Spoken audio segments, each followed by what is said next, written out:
Депутаттық сауалым Қазақстан Республикасының премьер-министріне.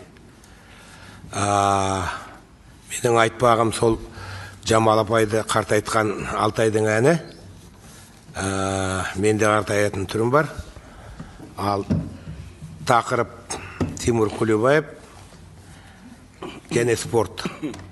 Қазақстан ұлттық олимпиада комитетінің президенттік қызметіне Тимур Құлыбаев келгеннен бері елдің спорттық жетістіктері құлдырай бастады.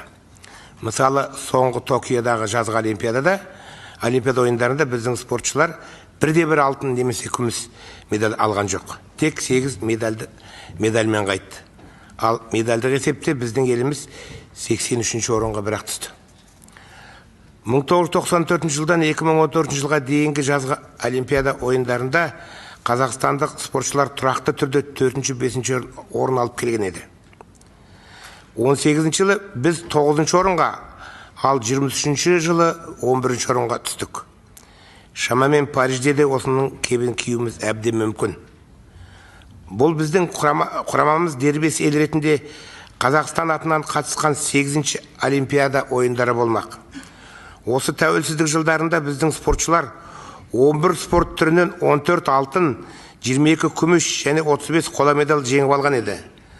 96 жылдан 2016 жылға дейін Қазақстан барлық жазғы олимпиада ойындарында ешқашан алтынсыз қалмай, әлемдегі үздік 40 елдің қатарынан түспеді. Бұл ретте елімізде футболдың біршама қарқында дамып келе жатқанын атап өткен жөн. Ел президентінің өзі ұлттық құрама ойына қолдау көрсету үшін соңғы кездері футбол ойына арнайы барып жүр. Тағы бір атап өтерлік жайт, Тимур Құлыбаев келгелі ұлттық олимпиада комитетінің басшылығына кілең ескі Қазақстанның өкілдері іріктеліп алынды.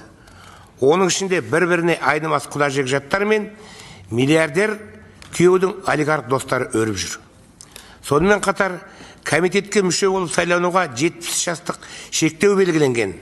Қазіргі мүшелерінің ішінен бұл сензадан өтіп кеткендер және бүгін ертең толайын деп отырғандар бар.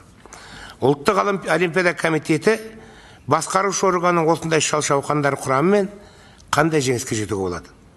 Оның үстіне баршаға мәлім Тимур Құлыбаев Қазақстанның ең ірі 50 жеке бизнесі қатарына кіретін компаниялардың активтерін иеленіп отырып бірқатар ірі бизнес жобаларды бақылайды. Оның ішінде Алмекс холдинг тобы, Каспий мұнай және Ретро Ритейл мұнай компаниялары бар. Мұндай шамадан тыс жүктемемен оның олимпиадалық спорт түрлерін дамытуға мүлдем уақыты жете береді деп ойламаймын. Оның ойы елдің мұнайын сатып, қалтасын толтыру, спортты қайтсын ол. Осы ретте, біріншіден, Париждегі олимпиада алдындағы лицензиялық спорттық турнирлерге бай бағыландардың өкілдерін емес, ауылдан шыққан көкірегінде намысы бар патриот кәсіби спортшыларды апару керек. Екінші, спорт саласындағы жемқорлық пен сыбайластық, тамыр-таныстық түбірімен жою үшін үлкен бір шара қолдану керек.